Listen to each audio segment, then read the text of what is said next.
നമസ്കാരം കൂട്ടുകാരെ, നമ്മളിപ്പോൾ ഉള്ളത് മൈസൂർ റോഡ് എന്നറിയപ്പെടുന്ന സാറ്റലൈറ്റ് ബസ് സ്റ്റാൻഡിലാണ് ഉള്ളത്. ഈ സാറ്റലൈറ്റ് ബസ് സ്റ്റാൻഡിൽ ഇന്ന് വരുന്നതിൻ്റെ ഒരു ഉദ്ദേശം എന്താണെന്ന് ചോദിച്ചു കഴിഞ്ഞാൽ നമ്മളുടെ കേരള RTCയുടെ ബസ്സുകൾ കാണാൻ വേണ്ടിയിട്ടാണ്. അതുമാത്രമല്ല, നമ്മുടെ നാടായ തിരുവല്ലയിലേക്ക് പോകുന്ന KSRTC ബസ്സും കൂടെ കാണണം. അതാണ് മെയിൻ ഉദ്ദേശം. ഈ ബസ് സ്റ്റാൻഡ് കണ്ടു കഴിഞ്ഞാൽ ചിലർക്ക് പരിചയമുള്ളതായിരിക്കും. ഇത് ഒരു മലയാള സിനിമയിൽ അഭിനയിച്ചിട്ടുണ്ട്. ദിലീപിൻ്റെ ആഗതൻ ഉള്ള ഒരു സിനിമയിൽ നായിക വന്നിറങ്ങുന്നത് ഈ സാറ്റലൈറ്റ് ബസ് സ്റ്റാൻഡിലാണ്. പക്ഷേ ആ സിനിമയ്ക്കകത്ത് ഒരു പ്രൈവറ്റ് ബസ്സിലാണ് വന്നിറങ്ങുന്നത്. പക്ഷേ ഇവിടെ പ്രൈവറ്റ് ബസ്സിന് പെർമിഷൻ ഇല്ല. അത് ആ സിനിമയ്ക്ക് വേണ്ടി അവരങ്ങനെ ചെയ്തതായിരിക്കും. ഇപ്പം നമ്മൾ കാണുന്നതാണ് KSRTC ബസ്. ഇതെല്ലാം പാർക്ക് ചെയ്തേക്കാണ്. സർവീസ് വന്നു കഴിഞ്ഞിട്ട് നമ്മൾ സാറ്റലൈറ്റ് ബസ് സ്റ്റാൻഡിൽ BMTC ബസ്സസിൻ്റെ മാത്രം ഒരു സെപ്പറേറ്റ് സ്റ്റാൻഡുണ്ട്. നമ്മൾ അവിടെ നിന്നാണ് ഇപ്പോൾ ആ വീഡിയോ എടുത്ത് കാണിച്ചത്. നമ്മൾ അവിടെ നിന്നും അപ്പുറത്തെ സ്റ്റാൻഡിലോട്ട് പോവുകയാണ്. വോക്കബിൾ ഡിസ്റ്റൻസേ ഉള്ളൂ. മജസ്റ്റിക്കിൽ നിന്നൊക്കെ വരുന്നവർക്കാണെങ്കിൽ നേരെ സാറ്റലൈറ്റ് ബസ് സ്റ്റാൻഡ് എന്ന് പറഞ്ഞു കഴിഞ്ഞാൽ, അല്ലെങ്കിൽ മൈസൂർ റോഡ് ബസ് സ്റ്റാൻഡ് എന്ന് പറഞ്ഞു കഴിഞ്ഞാൽ ഇവിടെ കൊണ്ടിറക്കും. ഇവിടെ ഇറങ്ങിക്കഴിഞ്ഞാൽ ഒരു സ്റ്റെയർ കേസ്, ഒരു സ്റ്റെപ്പ് ഉണ്ട്. അത് കയറി ഇറങ്ങിക്കഴിഞ്ഞാൽ അതിൻ്റെ ഇടത് സൈഡിലായിട്ട് നമുക്ക് സാറ്റലൈറ്റ് ബസ് സ്റ്റാൻഡിലോട്ട് എത്താം. അവിടെ ഓപ്പറേറ്റ് ചെയ്യുന്നത് ഇൻ്റർ സ്റ്റേറ്റ് ബസ്സസുകളാണ്. കർണാടക RTC ഇൻ്റർ സ്റ്റേറ്റും പിന്നെ ലോങ് ഡിസ്റ്റൻസ് പോകുന്ന വണ്ടിയും കൂടെ അവിടെ നിന്ന് ഓപ്പറേറ്റ് ചെയ്യുന്നുണ്ട്. ഇതൊക്കെയാണ് നമ്മുടെ കേരളത്തിലെ വണ്ടികൾ കിടക്കുന്നത്.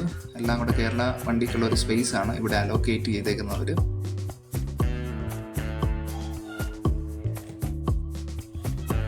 സ്റ്റാൻഡിൽ എന്തൊക്കെയോ മെയിൻ്റനൻസ് വർക്ക് നടന്നുകൊണ്ടിരിക്കുന്നു. അതിൻ്റെ പാറപ്പൊടിയും കല്ലും ഒക്കെ ഇറക്കിയിട്ടേക്ക് നമുക്ക് കാണാൻ പറ്റും. മജസ്റ്റിക്കിലെ തിരക്ക് ഒഴിവാക്കാനായിട്ടാണ് ഈ ഒരു സ്റ്റാൻഡ് പണിഞ്ഞത്. ഇപ്പം മൈസൂർ ബേസ് ചെയ്ത് പോകുന്ന വണ്ടികളെല്ലാം ഈ സ്റ്റാൻഡിൽ നിന്നാണ് ഓപ്പറേറ്റ് ചെയ്യുന്നത്. പിന്നെ ഭൂരിഭാഗവും തമിഴ്നാട്ടിലേക്ക് പോകുന്ന അവരുടെ SETC ബസ്സുകൾ എല്ലാം ഇവിടെ നിന്നാണ് ഓപ്പറേറ്റ് ചെയ്യുന്നത്. കയറി ചെല്ലുമ്പോൾ തന്നെ കർണാടക RTCയുടെ ഒരു ടിക്കറ്റ് കൗണ്ടർ നമുക്ക് കാണാൻ പറ്റും. അവിടെ നിന്ന് ബസ്സിൻ്റെ കാര്യങ്ങളൊക്കെ മനസ്സിലാക്കാൻ പറ്റും. ഇതാണ് സാറ്റലൈറ്റ് ബസ് സ്റ്റാൻഡിൻ്റെ ഉൾവശം. നമ്മളിപ്പോൾ നേരെ പോകുന്നത് കേരള RTCയുടെ റിസർവേഷൻ കൗണ്ടർ കാണാൻ വേണ്ടിയിട്ടാണ്. ഈ സ്റ്റാൻഡ് എപ്പോഴും നല്ല ക്ലീൻ ആയിരിക്കും. നീറ്റ് ആൻഡ് ക്ലീൻ ആയിട്ടാണ് അവർ മെയിൻറ്റെയിൻ ചെയ്തത്. ഈ കാണുന്നതാണ് കേരള RTCയുടെ റിസർവേഷൻ കൗണ്ടർ. ഇവിടെ നിന്ന് ആവശ്യക്കാർക്ക് ടിക്കറ്റ് റിസർവ് ചെയ്യാം, ഓൺലൈൻ കിട്ടാത്തവർക്കും. പിന്നെ ഇവിടെ 11 മണി വരെ ഈ ബസ്സസ് അവൈലബിൾ ആണ്, കേരള RTCയുടെ ബസ്സസ്. അപ്പം 11 മണി വരെ നമുക്ക് കൗണ്ടർ അവൈലബിൾ ആണ്. ഈ സ്റ്റാൻഡിൻ്റെ പ്രത്യേകത ഇത് നല്ല നീറ്റാണ്. ഇപ്പോൾ ഒരു ചെറിയൊരു വരൾച്ചയുടെ സമയമായതുകൊണ്ടാണ് വലിയ പച്ചപ്പൊന്നും കാണാത്തത്. അല്ലെങ്കിൽ നല്ല ചെടികളൊക്കെ വെച്ച് നല്ല നീറ്റായിട്ട് മെയിൻറ്റെയിൻ ചെയ്യുന്ന ഒരു ബസ് സ്റ്റാൻഡാണ് ഈ മൈസൂർ റോഡ് ബസ് സ്റ്റാൻഡ്, അല്ലെങ്കിൽ സാറ്റലൈറ്റ്. അങ്ങനെ നിൽക്കുമ്പോഴാണ് നമ്മുടെ കേരള RTCയുടെ ഒരു ബസ് വന്ന് കണ്ടപ്പോൾ എനിക്ക് അതൊരു ഡൗട്ട് ചെയ്തു, നമ്മുടെ നവകേരള ബസ് അല്ലേന്ന്. അങ്ങനെ ഓടി വന്ന് കണ്ടക്ടറോട് ചോദിച്ചപ്പോൾ അദ്ദേഹം പറഞ്ഞു അതൊരു നവകേരള ബസ്സാണെന്ന്. വളരെ ഓടുമ്പോഴും ഓടാതിരിക്കുമ്പോഴും എല്ലാം വിവാദത്തിൽ പങ്കുകൊള്ളുന്ന ഒരു ബസ്. നവകേരള ബസ് ഞാൻ ചെന്ന സമയത്ത് ഇഷ്ടംപോലെ ആൾക്കാരുണ്ടായിരുന്നു. അവർ ഇറങ്ങിക്കൊണ്ടിരിക്കുകയായിരുന്നു. ഇത് കോഴിക്കോട് ഡിപ്പോയിലാണ് ഇപ്പോൾ ഈ bus. Kozhikode to Bangalore service നടത്തുന്നു. ആളെ ഇറക്കിയിട്ട് അവർ റെസ്റ്റിന് വേണ്ടി പോവുകയാണ്. അതിൻ്റെ അടുത്ത് തന്നെയാണ് വണ്ടി പാർക്ക് ചെയ്യുന്നത്, കേരള RTCയുടെ മറ്റ് ബസ്സുകളുടെ കൂടെ തന്നെ. അതിൻ്റെ തൊട്ടുപുറയിൽ കോഴിക്കോട് നിന്ന് വേറൊരു സ്വിഫ്റ്റും കൂടെ എത്തി. സാറ്റലൈറ്റ് ബസ് സ്റ്റാൻഡിൻ്റെ അകത്ത് നമ്മുടെ പ്ലാറ്റ്ഫോം നമ്പർ 6-ലും 7-ലുമാണ് കേരള RTC ബസ്സസ് നിർത്തിയിടുന്നത്. ആ 2 പ്ലാറ്റ്ഫോമാണ് കേരള RTCക്ക് വേണ്ടി അനുവദിച്ചിരിക്കുന്നത്. പിന്നെ കേരള RTC ബസ് മാത്രമല്ല നമുക്ക് കാണാൻ പറ്റുന്നത്, സ്പോട്ട് ഫ്രീ ആണെങ്കിൽ മറ്റ് ബസ്സുകളും കയറ്റിയിടാറുണ്ട്. സ്റ്റാൻഡിൻ്റെ ഇടത് സൈഡിലായിട്ടാണ് തമിഴ്നാട് RTCയുടെ ബസ്സുകൾ പാർക്ക് ചെയ്യുന്നത്. സെൻട്രൽ സൈഡിലായിട്ട് നമ്മുടെ കേരള RTC, പിന്നെ സ്റ്റാൻഡിൻ്റെ വലത്ത് സൈഡിലായിട്ടാണ് കർണാടക ബസ്സസും പാർക്ക് ചെയ്തേക്കുന്നത്. അവിടെ സർവീസ് ഓപ്പറേറ്റ് ചെയ്യുന്നത്. തമിഴ്നാടിൻ്റെ ഭൂരിഭാഗം ബസ്സും സാറ്റലൈറ്റിൽ നിന്ന് തന്നെയാണ് ഓപ്പറേറ്റ് ചെയ്യുന്നത്. പിന്നെ ബാക്കി ബസ്സെല്ലാം ശാന്തിനഗർ ബസ് സ്റ്റാൻഡിൽ നിന്ന്. ഇതെല്ലാം സ്ലീപ്പർ അല്ല, ഇത് നോർമൽ ബസ്സുകളാണ്. പിന്നെ ഇവിടുത്തെ സ്ഥിരം കാഴ്ചകളാണ് ഇങ്ങനെയുള്ള പശുവും കിടാവും ഒക്കെ. ഈ സ്റ്റാൻഡിൽ ഇഷ്ടംപോലെ ഉണ്ട് ഇതുപോലെ കറങ്ങി നടക്കുന്നത്. അതൊരു കിടാവായതുകൊണ്ട് അതിൻ്റെ കുസൃതി കാണിക്കുന്നതാണെന്ന് അറിയത്തില്ല. പ്ലാറ്റ്ഫോമിൽ കൂടെ എല്ലാം കളിക്കുവാണോ അതോ ഇനി എന്താ പറ്റിയെന്ന് അറിയത്തില്ല. പുള്ളി അതിൻ്റെ കൂടെ ഭയങ്കര ഓട്ടമായിരുന്നു.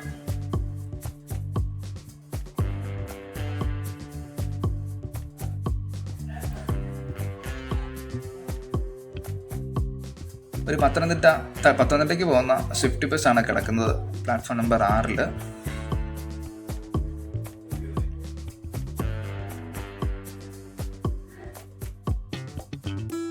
അവർ സമയമായപ്പോൾ അവർ പതുക്കെ സ്റ്റാൻഡ് വിടുകയാണ്.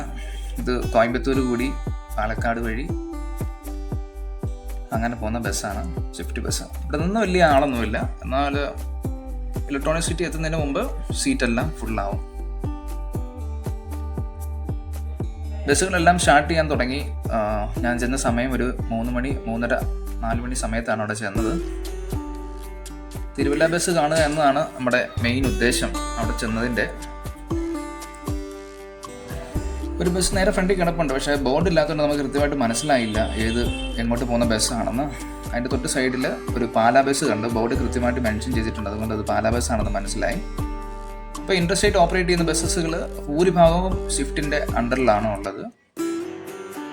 ചുരുക്കം ചില സൂപ്പർ ഫാസ്റ്റുകൾ മാത്രമേ ഉള്ളൂ. ഇപ്പോൾ ചില സൂപ്പർ എക്സ്പ്രസ്സും ഉണ്ട്, അത് KSRTCയുടെ ബാനറിൽ തന്നെയാണ് ഓടുന്നത്. ബാക്കിയെല്ലാം സ്വിഫ്റ്റിൻ്റെ അണ്ടറിലാണ്.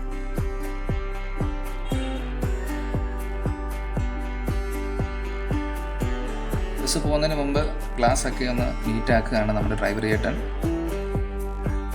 ഇതാണ് നമ്മുടെ തിരുവനന്തപുരത്തിന് പോകുന്ന ഗരുഡ മഹാരാജ സ്കാനിയ ബസ്. ഒരു സ്റ്റാൻഡ് പിടിച്ചേക്കുകയാണ്, ചാർട്ട് എടുക്കാൻ വേണ്ടി പോവുകയാണ് കണ്ടക്ടർ. ഇതൊക്കെയാണ് ഇവിടെ നിന്ന് ഈ സ്പോട്ടിലോട്ടൊക്കെയാണ് നമുക്ക് അവിടെ നിന്ന് ബസ്സസ് ഉള്ളത്. കൊട്ടാരക്കര ഒക്കെ ഉണ്ട് അവിടെ പേരിൽ.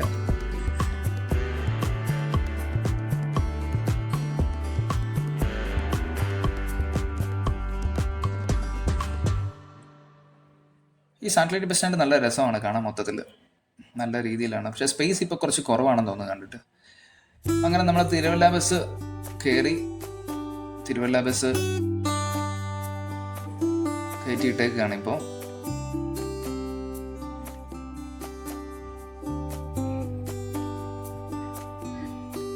ആറേകാലിലാണ് തിരുവല്ല ബസ് സാറ്റലൈറ്റ് ബസ് സ്റ്റാൻഡിൽ നിന്ന് എടുക്കുന്നത്. പിന്നെ ഇത് മടിവാളിൽ എത്തുമ്പോഴത്തേക്കിന് ഏകദേശം 7 മണി 7:30 ആകും. അത്രയും ട്രാഫിക് ഉണ്ടാവും നമ്മുടെ പേര് ഓടി ചെല്ലുന്ന ഒരു സമയം.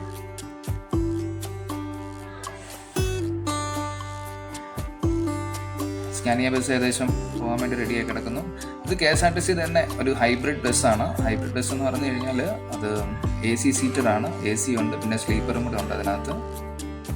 ഇത് ലേറ്റസ്റ്റ് ബസ് ഇപ്പം നമ്മുടെ കേരള RTCയുടെ. ഇതാണ് നമ്മുടെ തിരുവല്ല ബസ്.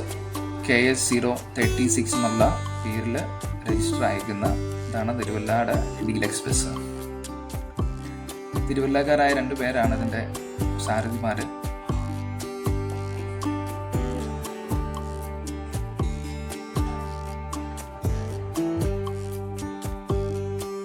തൊട്ടപ്പുറത്ത് കിടക്കുന്നത് തിരുവനന്തപുരത്തിന് പോകുന്ന ഒരു ബസ്സാണ്.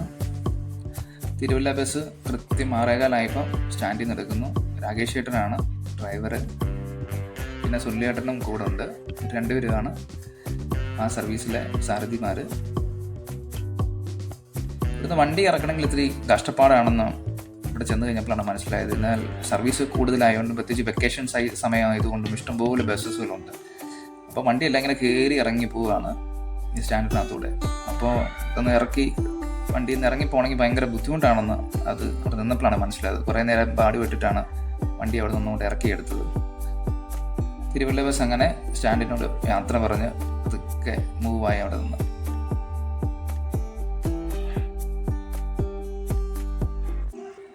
ഇവിടെ സാറ്റലൈറ്റ് ബസ് സ്റ്റാൻഡിൽ ഇതിൻ്റെ മെയിൻ്റനൻസ് വർക്ക് ചെയ്യാൻ വേണ്ടിയിട്ട് ഒരാളുണ്ട്. അവരാണ് ഇതിൻ്റെ അത്യാവശ്യം മെയിൻ്റനൻസ് വർക്കൊക്കെ ചെയ്യുന്നത് വണ്ടിയുടെ. അത് ഒരേ കൊണ്ട് ചെയ്യാൻ പറ്റാത്തതാണെങ്കിൽ പിന്നെ ഷോറൂമിൽ നിന്നാണ് അവരത് ചെയ്യുന്നത്. പിന്നെ ഡീസൽ അടിക്കാൻ എല്ലാ വണ്ടികൾക്കും ഇവിടെ സൗകര്യമില്ല. വളരെ AC ബസ്സുകൾ മാത്രമേ ഉള്ളൂ ഇവിടുന്ന് ഡീസൽ അടിക്കുന്നത്. പിന്നെ ഭൂരിഭാഗം ബസ്സും നാട്ടിൽ നിന്ന് വരുന്ന ബസ്സാണെങ്കിൽ, പാലക്കാട് കൂടി വരുന്ന വണ്ടിയാണെങ്കിൽ പാലക്കാട് ഡിപ്പോയിൽ നിന്നും ഇന്ധനം അടിച്ചിട്ടാണ് ബാംഗ്ലൂർക്ക് വരുന്നത്. ബാംഗ്ലൂർ വന്നിട്ട് തിരിച്ച് പാലക്കാട് ചെന്ന് പിന്നെയും ഇന്ധനം നിറയ്ക്കേണ്ടി വരും. AC ബസ്സുകൾക്ക് മാത്രമേ ഉള്ളൂ ഇവിടെ നിന്ന് ഇന്ധനം അടിക്കാൻ പെർമിഷൻ. ഇതൊക്കെ എനിക്ക് അവർ പറഞ്ഞു തന്ന കാര്യമാണ്. തിരുവല്ല ബസ് കണ്ട് ഞാൻ നേരെ പതുക്കെ കർണാടക RTCയുടെ ആ സൈഡിലോട്ട് മൂവ് ആവുകയാണ്. അവിടെ നിന്നുള്ള ദീർഘദൂര ബസ്സുകളൊക്കെയാണ് ഇവിടെ ഇട്ടേക്കുന്നത്.